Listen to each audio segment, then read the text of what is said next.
ଏଇଠି ବସିଛି ଏଇଠି ବସିଛ? ଚା ପିଉଛି ବସିକି ଆଉ। ଆଇମା ଜାଣିଛ ଆଜି ତମକୁ ଗୋଟେ କଥା କହିବାର ଥିଲା। ଆଜି ଆମ ସ୍କୁଲରେ ସାର୍ ହିଷ୍ଟ୍ରି ସବଜେକ୍ଟରେ ପଢ଼ାଉଥିଲେ କ'ଣ 2021 ରେ କ'ଣ ଭାଇରସ୍ ହେଇଥିଲା। ତମେ କିଛି ଜାଣିଛ କି? ହଁ ଜାଣିବିନି ସେତେବେଳେ ପରା ମୁଁ ଝିଅଟେ ଥିଲି। ସେଇ ସମୟରେ ମୋ ବାହାଘର କେତେ 8-10 ବର୍ଷ ବୋଧେ ହେଇଥିଲା। ସବୁ ଜାଣିଛି, ସବୁ ମନେ ଅଛି। ଆଉ ସେ ଦିନ ନ ଆସିଲ ବୋପା ମା, ଆମେରିକାଠୁ ଧରିକି ଗାଁ ପର୍ଯ୍ୟନ୍ତ ମାଡ଼ି ଯାଇଥିଲା ସେଇ ଭାଇରସ, କୋରୋନା ଭାଇରସ। କୋରୋନା ତାପରେ କ'ଣ ଡେଲେଟା 2 କ'ଣ, ହଁ ସେଇ ସବୁ ହେଇଥିଲା। ତାପରେ କ'ଣ ସେଇ ସମୟରେ ସବୁ shutdown, lockdown, isolation, corona time, isolation quarantine, ହଁ ଯାହା ଲ ତୁ ବହୁତ କଥା କହୁଛୁ ବେଶୀ। ଜାଣିଛୁ ପୋଲିସ ମାନେ ବହୁତ ଷ୍ଟ୍ରିକ୍ଟ କରିଥିଲେ। ଯିଏ ବାହାରକୁ ବାହାରୁଥିଲା ତାକୁ ଖାଲି ଠେଙ୍ଗାରେ ପିଟି ଦେଉଥିଲେ। ଆଜି ପର୍ଯ୍ୟନ୍ତ ତାର ଯିଏ ସେଇ ମାଡ଼ ଖାଇଥିବ, ଆଜି ପର୍ଯ୍ୟନ୍ତ ତାର ମନ ଥିବ ଏମିତି ମାଡ଼ ଲୋ ବୋପା।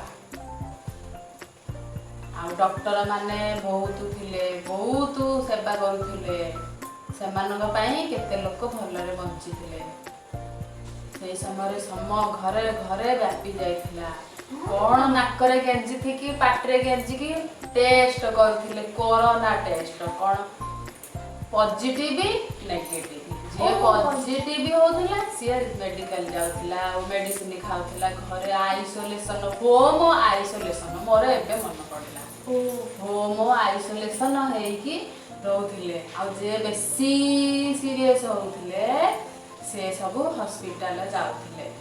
ଜାଣିଛ ମା, ମୁଁ ଗୋଟେ କଥା କହିବି। ମୁଁ ଏଇଟା ଇଆରେ ପଢିଥିଲି, ଆଗରୁ ନେଗେଟିଭ ପିପଲ ମାନଙ୍କୁ କହୁଥିଲେ ତାଙ୍କୁ ଦୂରରେ ରୁହ, କିନ୍ତୁ ତମେ ଯେ କରୋନା ବିଷୟରେ କହୁଛ ସେଥିରେ ନେଗେଟିଭ ପିପଲ ପାଖରେ ରୁହ। ନେଗେଟିଭ ପଜିଟିଭ ସେଇଆ ଥିଲା ସେମିତି। ନାକ ପାଟି ବନ୍ଦ କରିକି ରଖୁଥିଲେ। କ'ଣ ତ ସେଇଟା କହୁଛନ୍ତି କ'ଣ ମାସ୍କ, ମାସ୍କ, ହଁ ମାସ୍କ ଏଇଠି ରଖିଦେବି ଆମେ ସବୁ ପିନ୍ଧୁଥିଲୁ। ଆଇମା ତମେ ରଖିଛ? ହଁ ଏଇ ଗୋଟେ ସାଇତିକି ରଖିଥିଲି, ଏଇ ଗୋଟେ ଅଛି। ପେଟ ବଜାର ସବୁ ବନ୍ଦ, ଖାଲି ମେଡିସିନ ଷ୍ଟୋର, ଯୋଉ ବେଶୀ ଜରୁରୀ ସାମାନ ଜିନିଷ ଦୋକାନ ଟିକେ ଖୋଲା ହଉଥିଲା, ସେ ପୁଣି ନିର୍ଦ୍ଧାରିତ ସମୟରେ। ସରକାର ଯୋଉ ସମୟ ଦେଇଥିବେ ସେଇ ସମୟରେ ଖୋଲିବେ, ସେଇ ସମୟରେ ବନ୍ଦ କରିବେ। କ'ଣ କହିବି, ବହୁତ ତ ଅଜାକୁ ବି ହେଇଯାଇଥିଲା ଲୋ କୋରୋନା। ବହୁତ କଷ୍ଟରେ ସେ ଭଲ ହେଇଛନ୍ତି, ବହୁତ କଷ୍ଟରେ। କ'ଣ କହିବି, ଆଉ ଘରେ ରହୁଥିଲେ ଅଜା, ରୋଷେଇ କରି ଜୀବନ ପକଉଥିଲା। ବରା କରେ, ପକୋଡି କରେ, ଖାଲି ଦିନକୁ ଦିନ ସାରା ରୋଷେଇ ଘରୁ ମୁଁ ବାହାରି ପାରୁନଥିଲି। ଘରେ ରହୁଥିଲେ ଅଜା, ବାହାରେ ତ ଖାଇ ପାରୁନଥିଲେ, ଘର ଭିତରେ ରହିକି ବହୁତ ଖିଟିରି ମିଟିରି ସବୁବେଳେ ଲାଗିଥିବ ଆମ ଭିତରେ। ସବୁବେଳେ ଖିଟିରି ମିଟିରି। ତୋ ମା ବି ଭଲ ଥିଲା, ମୋ ପାଖରେ ଥିଲା, ପାଠ ପଢୁଥିଲା। ହଁ ଆଉ ଗୋଟେ ସ୍କୁଲରେ ଅନଲାଇନ କ୍ଲାସ ହଉଥିଲା। ଅନଲାଇନ ଜାଣିଛୁ,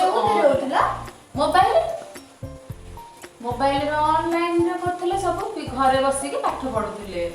ଆଉ ପରୀକ୍ଷା ପିଲା, ଛୋଟ ପିଲାକୁ କିଏ ଛାଡିବ, ବଡ ଲୋକଙ୍କୁ ତ ସେଇ ଭାଇରସ ଆସି ଯାଉଥିଲା, ଛୋଟ ପିଲାକୁ କିଏ ଛାଡିବ ସେଇ ସ୍କୁଲକୁ। ଆଉ ସବୁଠୁ ବଡ ଦୁଃଖ ଥିଲା, ଗୁପଚୁପ ଟିକେ ଖାଇ ପାରୁନଥିଲୁ, ଚାଟ ଗୁପଚୁପ ଖାଇ ପାରୁନଥିଲୁ। ଏ ମା ଖାଇ ପାରୁନଥିଲୁ ଚାଟ ଗୁପଚୁପ, କେତେ ଦୁଃଖର କଥା।